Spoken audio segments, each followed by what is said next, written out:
and welcome to the MotoGP Fantasy Preview. This time for the Emilia-Romagna Grand Prix. We're going back to Misano for the second race there in succession.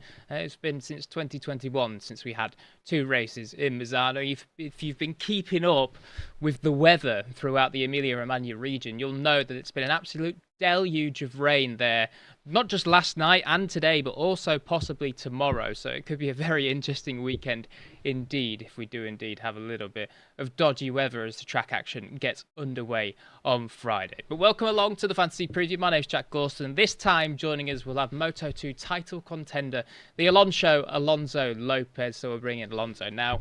Joining us from a rather wet Misano World Circuit, Marco Simoncelli. Alonso, very good to see you. Thank you very much for joining us. And how are you? All okay?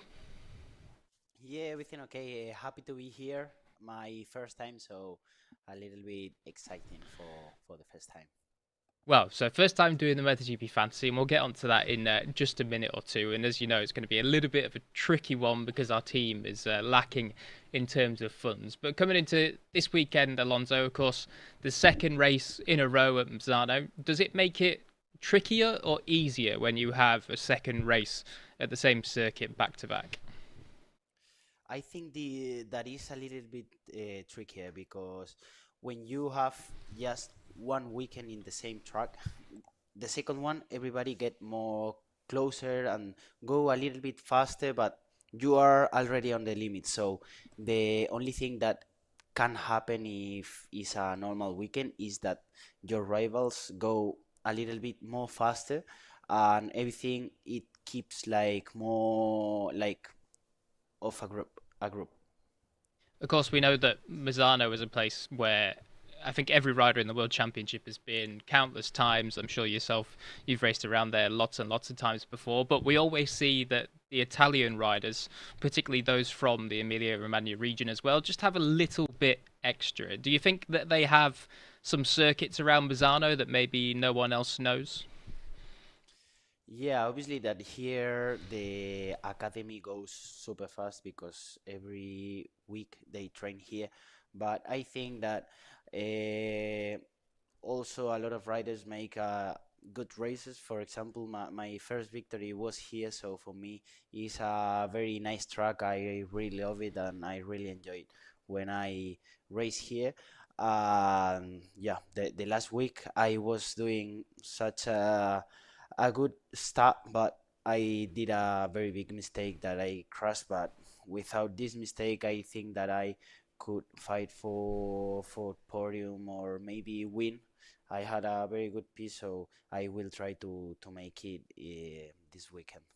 Well, I guess the good thing is you have a second chance at it Yeah. this weekend to be able to see if we can do that. So, Alonso, as we say, we do have a job for you to do for us today. So, we'll bring in the MotoGP fantasy team that we have at the moment. And as I said at the top of the show, for people watching, we had a little bit of a glitch with our team last time.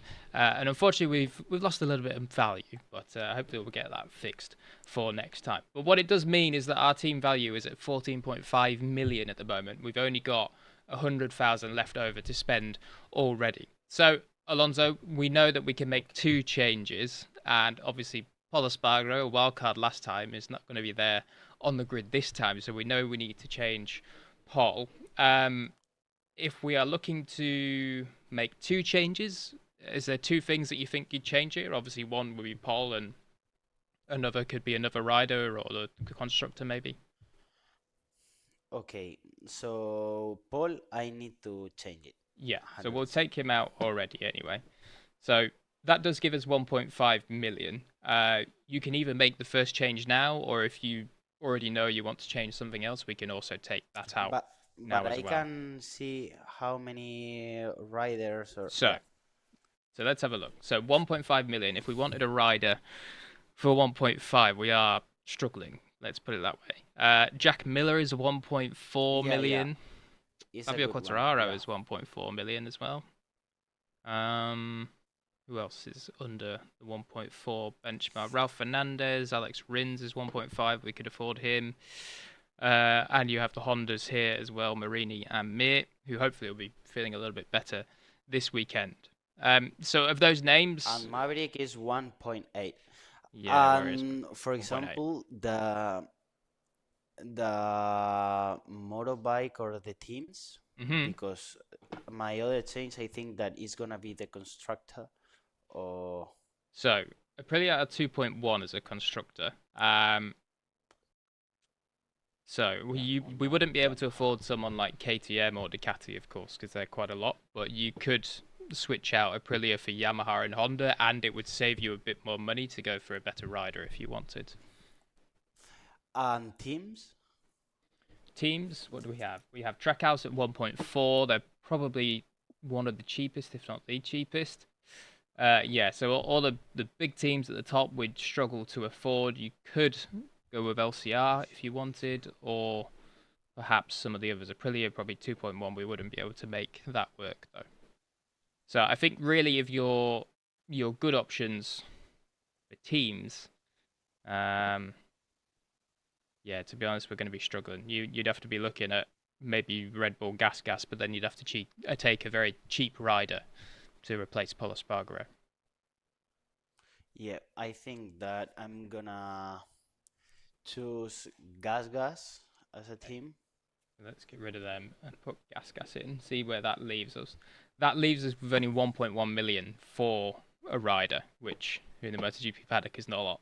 Um, let's have a look who Yeah, we it's could get. Or maybe Joan Zarco, who actually had a really good weekend in Misano last time. Was yeah, but surprisingly I good. think that Raul Raul Fernandez, Fernandez they is struggled a making. little bit last time, but Raul, second weekend there, maybe will improve. There's also a Gusto you could afford, and the Hondas of Marini and Mir. Is so difficult. Yeah, I'm gonna Yeah, choose because the other rider of MotoGP that I has is the gold one. you have Pecco Is and this? Digia as your gold, and then Miguel Oliveira as your other one. Tricky. Okay, I'm gonna put Raul Fernandez. Raul Fernandez. Okay, let's go Yeah, Raul Fernandez. I believe So in him. So Okay, so that is, I mean, I think for the money we have, that's as good as you're going to do. That's not too bad. Hopefully, the Trackhouse boys will be a little bit stronger in Misano this weekend. They really struggled last time. But I'm sure that Aprilia will have figured some things out in the 2 weeks since we were there. So, happy with this team then? yeah, quite happy. Obviously, Pecco, certainly not too bad around Misano. Fabio, who's had a couple more weeks to recover from his shoulder injury, I'm sure will be doing much better.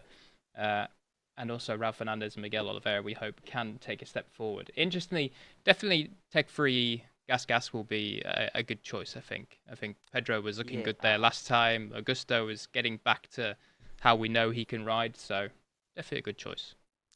I think that Pedro can make a lot of points. So I'm happy. So Hope that he doesn't crash and everything goes good. Yeah, fingers crossed. So there is one more thing we can do, Alonso, where we can boost a rider, which basically means we just double their points. So if you think this weekend Pecco is going to be on fire Pecco. and win Yeah, yeah, both, yeah, yeah, yeah. okay, 100%. let's do that.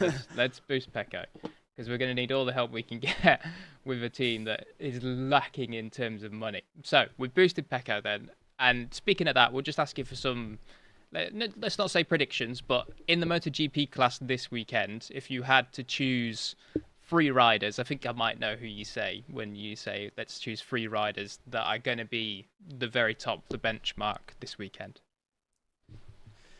Yeah, obviously here Pecco is a very good choice for victory, but I don't know. I think I'm gonna say that Jorge is gonna win Okay. because he's gonna be a little bit angry about the last weekend and he's gonna try to recover. So I'm gonna Yeah. say Jorge, Pecco, and Marquez. I will say, but it depends of how he qualified because on qualifying he struggled a little bit.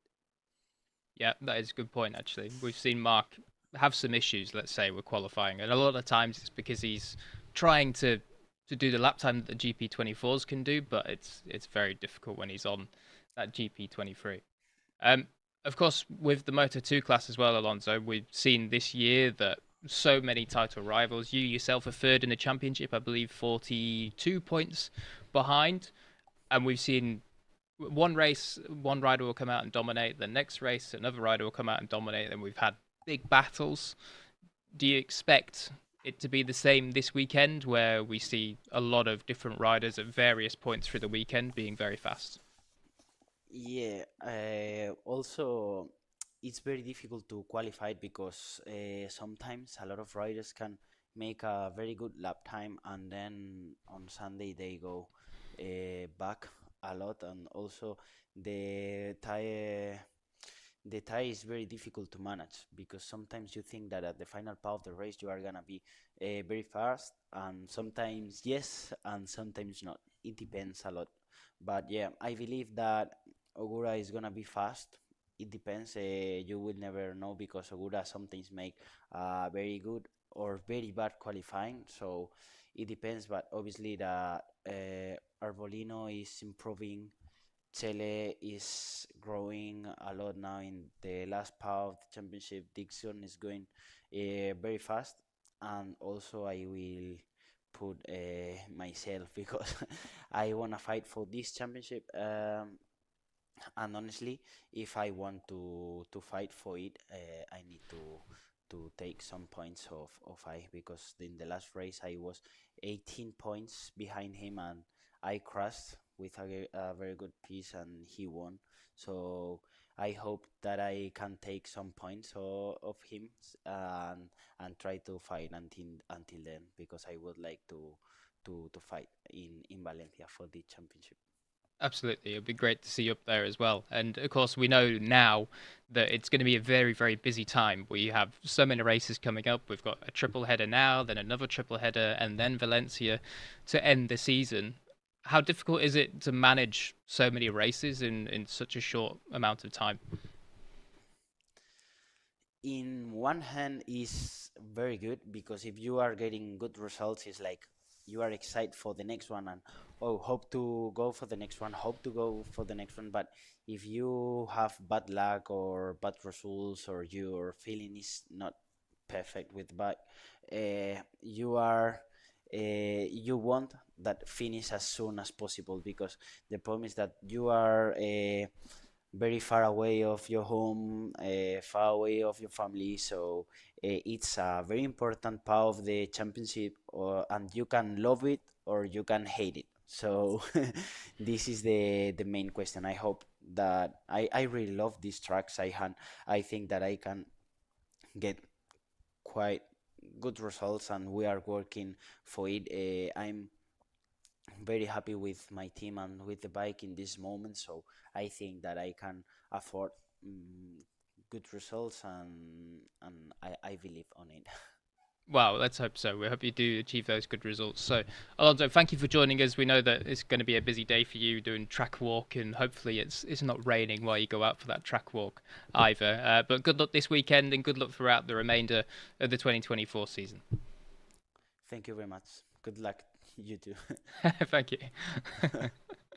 So Alonso Lopez there then, going to be going down the wire, hopefully, as he says, to fight for the 2024 Moto2 World Championship, and already won a race this year, been on the podium multiple other times as well. There's no reason why Alonso can't do that, but as he says, has to watch out for so many riders in Moto2 this year. Jake Dixon was on an incredible run of form, and even in Misano last time, where he struggled throughout the weekend, still managed to pull out a really strong result. Of course, Ayagura, who had that, I think, a double hand fracture in the right hand or the left hand. I forget now which one it was that he broke there in Austria, then came back and obviously won last time out as well. And of course, Alonso's own teammate Fermin Aldeguer, who's had a bit of a turbulent season, but definitely always shown that he's got pace throughout the 2024. So this is the team that Alonso has gone for then. As we say, he was a little bit cursed with bad luck because we don't have a lot of budget in our MotoGP fantasy team. And if you're struggling for the same thing, I mean, it's time